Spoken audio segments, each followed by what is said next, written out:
everybody, it's me again, your favorite keto nurse.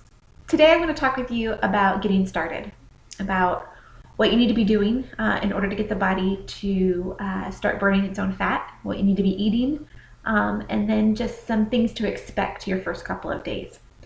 So we learned from my previous video titled What is Ketosis? That ketosis is the state at which the body starts to burn its own fat. And the way that we do that is we have to deplete the body of glucose or sugar in order for it to search for a new energy source. And that new energy source we're hoping is going to be stored body fat. Now, we know also that the liver stores glucose, and it can store several days worth of glucose that needs to also be depleted. So these kickstart days, we're going to be doing the same thing for several days in order to deplete the body of glucose. And what we're going to be doing is we're going to be focusing mainly on our carb count. I want your carb count roughly to be around 50 carbs per day. 50 carbs, some of you that have done a ketogenic diet in the past are going to say that's way too high. It's perfect, I promise you. So we're going to be eating on these kickstart days nothing but protein and a little bit of fat, just a little bit. And we're going to be eating every couple of hours. Every 2 to 3 hours, we're going to have a protein supplement of some sort, whether it's an animal or plant-based protein. And then every 2 hours after, we're going to be eating again. So we really shouldn't be hungry per se. We should feel quite full. And we will start to eventually show color in our keto stick.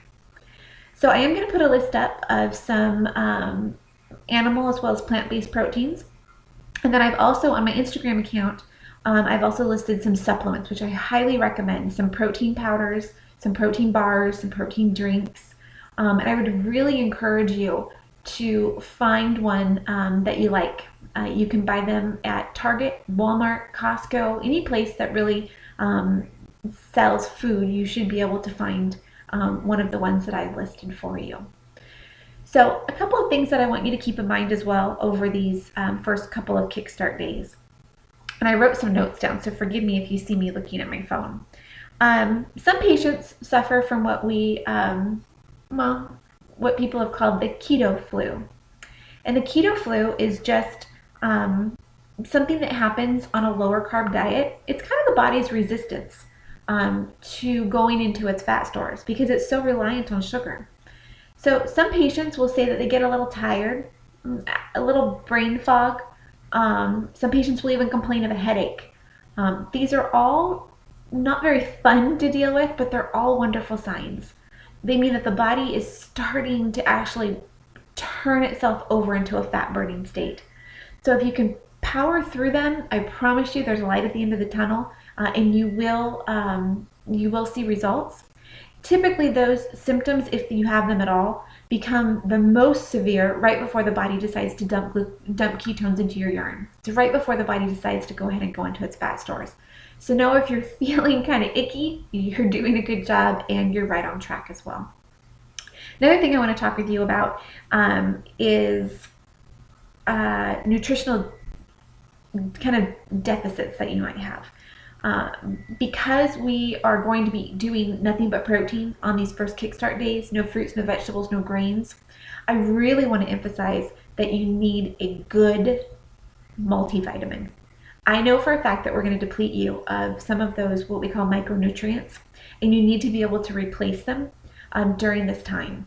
So if you're not a big vitamin person, now's the time. And on any diet, when you're reducing portion sizes, you need a multivitamin. I've made some suggestions again on my Instagram account. If you have questions about a multivitamin that you're interested in, let me know and I can look it over and kind of give you a thumbs up or a thumbs down. Another thing is sometimes the body, when it's in ketosis, your tummy doesn't feel so good. It's kind of rare, but it does happen, and especially if we're going to be eating a little bit larger portions of protein than what you're used to. Protein's difficult for the body to digest, which gives us that sensation of feeling full, but it can also make our bowels a little sluggish. So I highly recommend a fiber supplement. Please make sure that it's sugar-free and it does not contain a laxative. There's a number of good brands out there.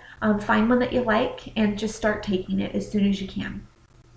Another thing I want to touch with you on is once the body decides to go into ketosis, it starts dumping a lot of glucose, and it dumps that glucose through urine.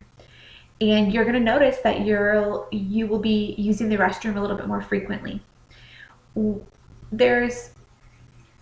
You lose nutrients every time you urinate, every time you void.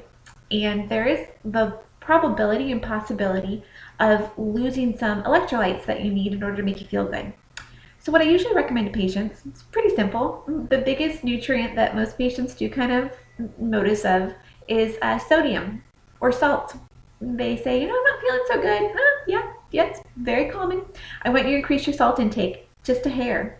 So you can do that in a number of ways. You can throw a little bit of extra salt on a supplement of some sort. Let's say, for instance, one of your protein servings is going to be an egg. Throw some salt on it. I personally like using a bone broth. It's got some collagen-based protein in it. It's a little salty, and that does it for me. So whatever you need, especially if you are suffering from what you think might be a little bit of an electrolyte imbalance, go ahead and up your salt intake a little bit. The American Heart Association, just so you know, recommends 2,000 milligrams of sodium per day for the average individual, 1,000 for a low sodium diet. So just make sure that you don't exceed those limits is all. And let's see here. What else? Dehydration. Yeah, so you want to make sure that you're drinking about 80 ounces of fluids.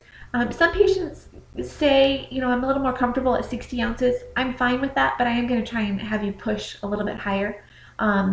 Usually 80 ounces is a goal.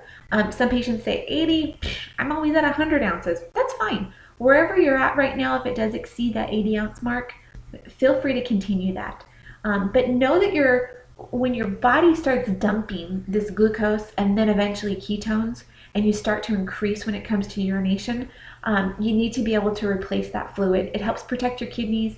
It helps to get a good reading on your keto stick. And it's just overall great when it comes for hunger and appetite. So I think that's all that I wanted to go over with you. Let me make sure. And it is. So kickstart days. We're going to be having a protein supplement every 2 to 3 hours throughout the course of 3 to 4 days, depending on you. Once you start showing color on your keto stick, you can discontinue your kickstart days and we'll start into the next phase of the program. And I'll have another video that goes over all of that for you. So as always, if you have questions, feel free to reach out, and I hope you have a wonderful day, and I hope to see less of you tomorrow.